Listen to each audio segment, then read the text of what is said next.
நிதான வெற்றி நிரந்தர வெற்றி ஃபார்மட் முறையில்.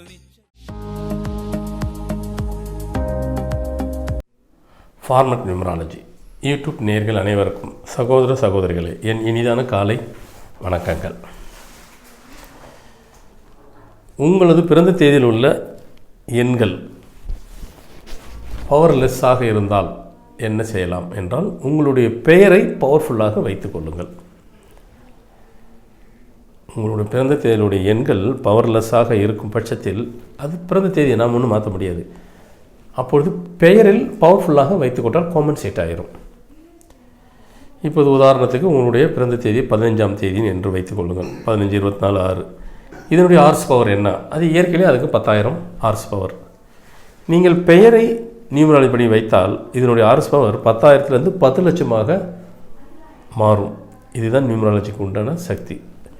சில பேர் நினச்சிருப்பாங்க நியூமராலஜின்னா அது வெறும் எண்கள், வெறும் எழுத்து மாறுமானா இதுதான் சக்தி.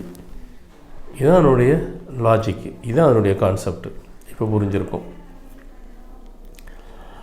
அப்போது 10,000 எங்கே இருக்கிறது, 10 லட்சம் எங்கே இருக்கிறது?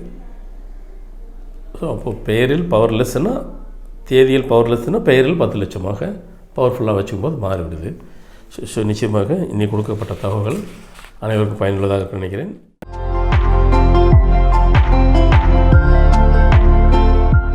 இந்த பொது டிப்ஸில் கையெழுத்திடும் வழிமுறைகள். நாம் கையெழுத்து இடுகிறோம் இல்லையா, நம்ம போடுற கையெழுத்து தான் நம்ம தலையெழுத்தாக, நம்மளுடைய கையெழுத்தினுடைய இண்டிகேஷன். உங்களது வாழ்க்கை இப்படி தான் இருக்கப் போகிறது, நடக்கப் போகிறது என்பதை நாம் போடும் கையெழுத்தை நமக்கே தெரியாமல் நம்முடைய கையெழுத்து நமக்கு சொல்லப்படுகிறது தான் கிராஃபாலஜி. இதில் ஒரு கால்குலேஷன் இருக்குது. 50 வயதுக்கு முன்னே வரைக்கும் போடுறது 45 டிகிரி இருக்கணும். 45 டிகிரியில் ஸ்லாண்டிங்காக அப்போ மேல் நோக்கி போகணும். 50 கடந்துட்டோம், 50, 55 இப்படிலாம் கடந்துட்டோம் அப்படின்னு சொன்னாக்கா அப்போ டிகிரி வந்து 45லேருந்து 55 மாற்றணும். அங்கே கையெழுத்து மாறும். சில பேர் ஒரே கையெழுத்து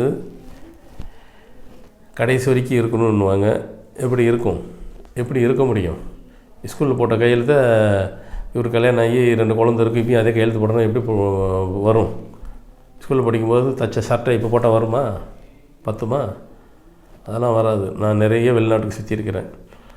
கையெழுத்து ஒத்துக்க மாட்டாங்க, எனக்கும் தெரியும். வெளிநாட்டிலலாம் அப்படின்னா போட்டு இப்போ போடணுவாங்க. நான் அதெல்லாம் பேசியிருக்கிறேன். அது எப்படி வரும்னு கேட்டேன். கையெழுத்து வேரியேஷன், வித்தியாசங்கள் வரும். நான் சின்ன பையனாக இருக்கும்போது போட்ட கையெழுத்து எனக்கு இத்தனை வயசாவது என்ன போய் அதே கையெழுத்து போட சொல்கிறீ, எப்படி வரும்னு ஆஃபீஸரை கேட்டிருக்கிறேன். நீங்கள் அப்போ போட்டு இப்போ போட்டிருக்கீங்களா? நான் போடுவேன். அதில் யாராலும் வராதுன்னு. ஏன்னால் வயது மாறும் போகும்பொழுது நம்மளுடைய இதெல்லாம் மாறத்தான் செய்யும், கையெழுத்து மாறும். இது இயல்பு. மற்றதெல்லாம் மாறுது இல்லையா, மாற்றப்படுது இல்லையா, இதுவும் மாற்றதான் பட வேண்டும். அதுதான் லாஜிக். போட்ட கையெழுத்து கடைசி வரைக்கும்லாம் மெயின்டைன் யாராலையும் பண்ண முடியாது. ஆனால் அந்த போடுற கையெழுத்தும் உங்கள் பிறந்த தேதிக்கு ஆப்டாக இருக்கணும், பொருத்தமாக இருக்கணும். அதுதான் அங்கே முக்கிய மொழியே. மாற்றிக்கிறது பெருசு இல்லை, மாற்றுறதும் சரியாக இருக்கணும். அந்த சரிங்கிறது பொருத்தமாக இருக்கணும். அந்த பொருத்தம் உங்களுக்கு பாசிட்டிவாக இருக்க வேண்டும். அந்த கையெழுத்து வந்துட்டு 55 டிகிரியில் போடணும். இதில் டிகிரியை நீங்கள் மாற்றினா கூட உங்களுக்கு எல்லாமே அதை முதல்ல சொன்ன மாதிரி உங்கள் வாழ்க்கை என்ன போதோ அதை முன்கூட்டியே சொல்லக்கூடியது தான் கையெழுத்து. நீங்கள் எப்படி இருக்க போகிறீங்க, இப்படி ஆக போகுது, இப்படி நடக்க போகுது, just for indication for in your sign. அதனால் நீங்கள் அதை ரொம்ப கேர்ஃபுல்லாக ஹேண்டில் பண்ணிக்கணும். ஸோ இந்த தகவலும் உங்களுக்கு பயனுள்ளதாக இருக்குன்னு நினைக்கிறேன்.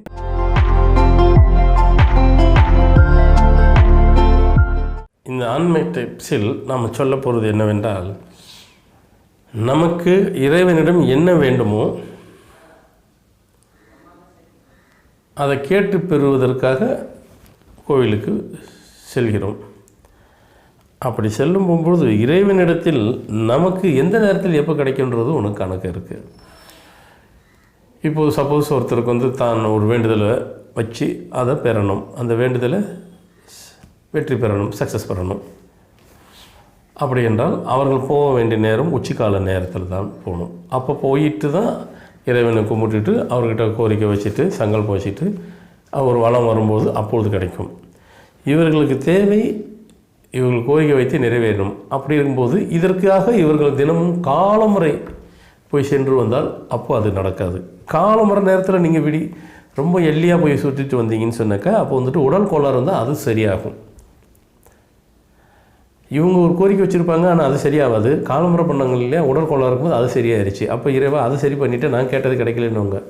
நீங்கள் கேட்டது கிடைக்கல, அதுக்கு சுற்றுற நேரம்னு ஒன்று இருக்குது, வளம். அப்போ போகணும். அதையும் விட்டு போட்டு 2 வேலையும் விட்டுட்டு மாலையில் போய் சுற்றுவீங்க. மாலையில் சுற்றும் போகும்போது என்ன கேட்கும், அந்த பாப தோஷங்கள்லாம் இருக்குது பாருங்கள், அது விலகும். அது உங்களுக்கு தெரியாது. அப்போது நீங்கள் நினச்சிக்கிறது நம்ம கேட்டது கிடைக்கல, கோயிலுக்கு நானும் பல வருஷமாக போகிறேன்னு, அது கிடைக்காது. எப்போ கிடைக்கணுமோ அந்த டயத்தில் கொடுக்குற நேரத்தில் தான் நாம் எடுத்துக்கிறணும். அதை நல்லா தெளிவாக சொல்கிறேன். உடல் கோளாறு இருக்கிறவர்கள் காலமுறையில் போய் வலம் வந்தால் உடல் கோளாறு சரி செய்யப்படும். உங்களுடைய சங்கல்பம் தேவைகள் பூர்த்தியாக வேண்டும் அப்படி என்றால் கோரிக்கை வைத்து அது பூர்த்தியாக வேண்டும். நாளுக்கு நண்பகல் போக வேண்டும். அதான் உச்சிக்கால பூஜையில் கரெக்டாக போகணும். பாவ தோஷங்கள் அப்படி விலகுனா அது மாலை நேரத்தில் போக வேண்டும். இது உங்களுக்கு எது பிரதானமோ அதை நீங்கள் சூஸ் பண்ணிவிட்டு கோயிலுக்கு வலம் வரனுடைய வலம் வந்ததனால் வலம் மூலமாக கிடைக்கக்கூடிய பலனை சொல்லியிருக்கிறேன். ஸோ நிச்சயமாக அனைவருக்கும் பயனுள்ளதாக நினைக்கிறேன். மொத்தத்தில் இந்த நிகழ்ச்சி 3 தகவலும் அனைவருக்கும் பயனுள்ளதாக நினைக்கிறேன். மீண்டும் புது நிகழ்ச்சியில் புது தகவல்களும் சந்திக்க வருகிறேன். நன்றி, வணக்கம்.